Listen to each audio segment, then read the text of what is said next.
அன்பான நேயர்களுக்கும் ஆன்மீக நேயர்களுக்கும் சிவனடியார்களுக்கும் பணிவான வணக்கங்களை தெரிவித்துக் கொண்டு, அன்பர்களே, தாயிற் சிறந்த கோவிலும் இல்லை, தந்தை சொல்மிக்க மந்திரம் இல்லை.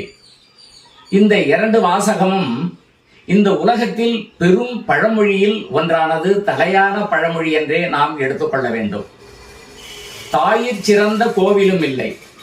இந்த உலகத்தில் தாயை விட சிறந்த கோவில் எங்குமே கிடையாது. இன்று ஆண்டவன் வாழுகின்ற கோயில்களில் ஆண்டவன் இருக்கக்கூடிய இடத்தை கருவறை என்று சொல்லுகின்றோம்.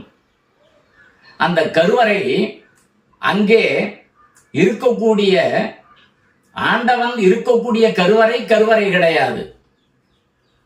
நாமெல்லாம் குடியிருந்த தாயினுடைய கர்ப்பகோளே கருவறை என்பதுதான் சரியான உண்மை.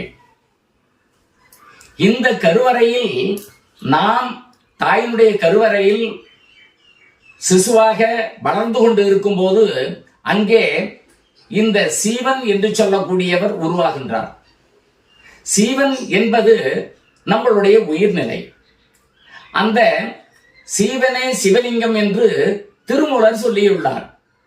அந்த சிவலிங்கத்தோடு கூடிய சீவனை தாங்கி பிறப்பெடுக்கும் அந்த தாங்கி ஒரு குழந்தையை இந்த பூலோகத்திற்கு அறிமுகப்படுத்தும் தாய் என்பவள் எவ்வளவு பெருமை மிக்கவள் என்று அநேக பேர்கள் தாய் தந்தையர்களுடைய சொல் கேளாமலும், தாய் தந்தையர்களை வஞ்சித்தும், தாய் தந்தையர்களுக்கு அன்னமிடாமலும், தாய் தந்தைகளை பராமரிக்காமலும்